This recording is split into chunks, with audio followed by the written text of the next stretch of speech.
Meu povo, a Inglaterra está nas quartas de final da Euro, vai jogar contra a Suíça no dia 6, mas é difícil de explicar como que a Inglaterra conseguiu se classificar e mais difícil ainda é explicar como que esse time consegue jogar mal tantas vezes, seguidas, em um espaço tão curto de tempo e com tantos bons jogadores, né?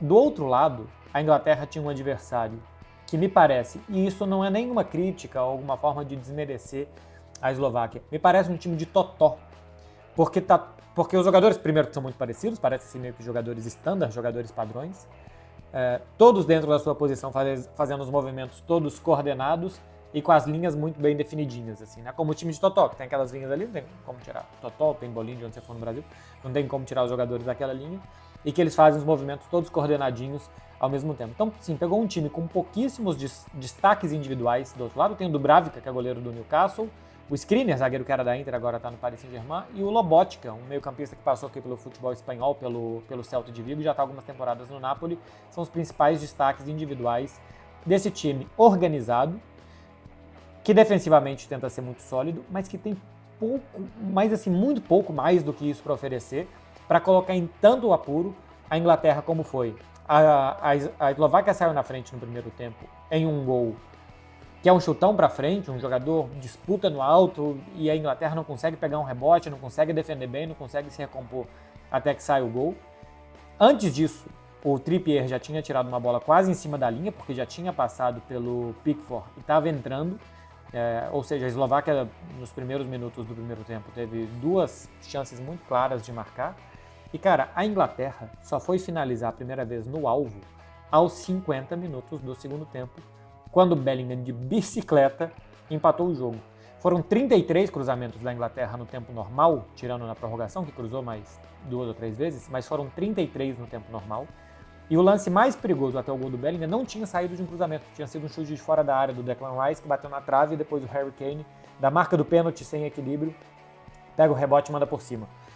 Mas assim, quando conseguiu mudar o esquema e deixar o time mais ofensivo, empurrou a Eslováquia toda para trás, realmente a Eslováquia não conseguia sair de dentro do seu campo, basicamente, mas só empurrou, porque não conseguia fazer absolutamente nada para criar, absolutamente nada. O gol da Inglaterra sai numa cobrança de lateral, já tinha 5 jogadores, eu até anotei aqui para pegar, já tinha 5 atacantes nesse momento do jogo, a Inglaterra em campo, tinha o Harry Kane, tinha o Ivan Toney, o Saka, o Cole Palmer e Eze. Ainda estavam na área os 2 zagueiros, né? O Gay e o Stones, e ainda o Jude Bellingham, que fez esse gol de bicicleta. Ou seja, tinha 5 atacantes, os 2 zagueiros já estavam na área, o Bellingham, que é quase um atacante também, e jogou numa posição muitas vezes muito parecida com a de um atacante. Tinha todo mundo na área, aos 50 do segundo tempo, faltando 1 minuto e meio para o jogo acabar, para ver o que acontecia. E se classificou assim, no abafa, no vamos ver no que acontece, num gol de lateral, depois na prorrogação no primeiro minuto, num bate e rebate após o escanteio, o Harry Kane fez o 2-1 e classificou a Inglaterra. Não é um time que dá a sensação, como equipe, que vai chegar, ainda é considerado pela inteligência artificial, pelos algoritmos e tal, a favorita para ganhar a Euro, mas não dá nenhuma sensação. Dá a sensação que se tivesse pegado um time que tivesse um pouco mais de capacidade ofensiva, teria caído. Inclusive porque depois do 2-1, a Eslováquia tem mais 2 chances, pelo menos, muito boas de empatar o jogo. E a Inglaterra ainda se defendeu mal, ainda tinha 3 substituições para fazer no segundo tempo, na prorrogação. Fez as substituições para deixar de novo o time um pouco mais compacto, né? Porque tinha virado um time de vikings, hooligans, saindo para frente para atacar de qualquer jeito, tentando no coração salvar a classificação, e depois, quando tentou se reorganizar, não conseguiu se defender bem o suficiente para não permitir que esse time tão limitado como a Eslováquia não gerasse perigo. Pelo contrário, a Eslováquia gerou perigo pelo menos 2 vezes mais. Seria uma eliminação vexatória, ou poderia ter sido até uma classificação sem história, né? O normal é que a Inglaterra tivesse classificado de qualquer jeito, e que com a Suíça nas quartas de final dia 6, talvez a partir daí viesse algo mais difícil para a Inglaterra. Acabou que virou uma grande história do Bellingham.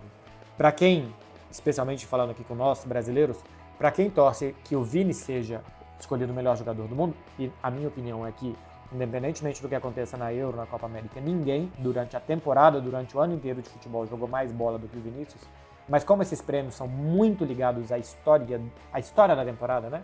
a história, a novidade, o grande caso da temporada, o Jude Bellingham, que começou muito bem no Real Madrid e que faz um gol de bicicleta para classificar a Inglaterra, vai que a Inglaterra vai chegando, porque campeonato de mata-mata tem disso. Num campeonato de pontos corridos, se você está jogando mal, apesar de você ganhar um jogo aqui, um jogo ali, o normal é que no longo prazo você vá deixando escapar pontos que os times que jogam bem vão fazer esses pontos. Então, de vez em quando, nos pontos corridos, você vai ganhar um jogo nos acréscimos do segundo tempo, jogando bem. De vez em quando você vai perder um jogo nos acréscimos do segundo tempo, jogando bem também. Só que, na média, o time que joga melhor vai chegar. Em campeonato de mata-mata, especialmente num tiro tão curto como é a Euro, né? Assim, um campeonato que faltam 15 dias para acabar, nem isso. Faltam exatamente 15 dias para acabar. Qualquer coisa pode acontecer. Qualquer coisa pode acontecer. Se você tem muitos bons jogadores que podem definir individualmente um jogo, você tem boas chances de chegar como a Inglaterra. Eu acho que está prontinha para cair para a Suíça. A Suíça mostrou nesta Euro contra a Itália e a Alemanha, por exemplo, que é melhor time do que a Inglaterra, mesmo com piores jogadores do que a Inglaterra tem. Se você pega do meio para frente os jogadores que tem a Suíça, que tem a Inglaterra, no banco de reservas eu diria que todos os ingleses seriam titulares no time da Suíça. Mas ainda assim, se classificou, está nas quartas de final. Uma grande história do Bellingham de fazer um gol aos 50 minutos do segundo tempo de bicicleta para empatar, para levar o jogo para a prorrogação.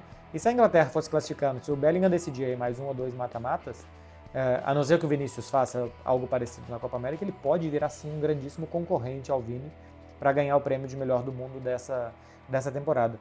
Então, assim, era um jogo que tinha tudo para ter ou uma história de vexame na Inglaterra, pelo que foi a partida, pelo que a gente viu, ou tinha tudo antes do jogo, simplesmente quando você vê as escalações, a hierarquia das duas equipes, para ser um jogo sem história. Para isso não mudar nada a cotação da libra ou do dólar no dia seguinte. Mas eu acho que mudou. Eu acho que esse jogo foi um bom passo para o Bellingham poder voltar a concorrer, poder voltar a ganhar alguns votos na disputa pelo melhor do mundo. Vamos ver, né? Ainda tem muita Euro. Se a Inglaterra cair contra a Suíça, acho que não vai mudar nada. Se o Brasil ganhar a Copa América, acho que muda bastante a favor do Vini. Mas esse é o tipo de jogo que pode mudar as coisas. De positivo da Inglaterra, só a classificação. Bom, o Mainu, jovem do Manchester United, foi a mudança que fez o Southgate para o início desse jogo. E ele jogou muito bem. Para mim, foi o melhor jogador de quando a Inglaterra tentou ser lúcida, ele foi o melhor jogador. Depois, a Inglaterra se jogou para frente, me parece um time que precisa empurrar os seus adversários para trás. Hoje foi de uma forma completamente atabalhoada, simplesmente para salvar, mas é um time que eu acho que se sentiria muito melhor pressionando e roubando bola e ocupando o campo de ataque, para que os bons jogadores trabalhem mais perto do gol adversário e a partir daí qualquer coisa possa acontecer, do que um time que marca tão mal, que demora tanto a pressionar, roubar a bola e que ataca tão lento, que circula a bola tão lento, porque aí realmente pouca coisa acontece. Não sei se dá tempo de melhorar num torneio de tiro tão curto, basicamente sem tempo para treinar. Pelo tempo de trabalho do Southgate já deveria ser muito melhor, mas não é. Então veremos o que no improviso, porque está improvisando, a Inglaterra consegue fazer. Confronto contra a Suíça, dia 6. Veremos o que sai daí. Dia 6 é sábado, né? Então no sábado veremos se a Inglaterra vai chegar na semifinal da Euro ou não, mas contra a Eslováquia, que não é uma superpotente Eslováquia, contra a Eslováquia, que é um time organizado e nada mais do que isso, a Inglaterra teve a 1 minuto do precipício. É isso, meu povo. Um bom restinho de domingo para vocês. Boa semana.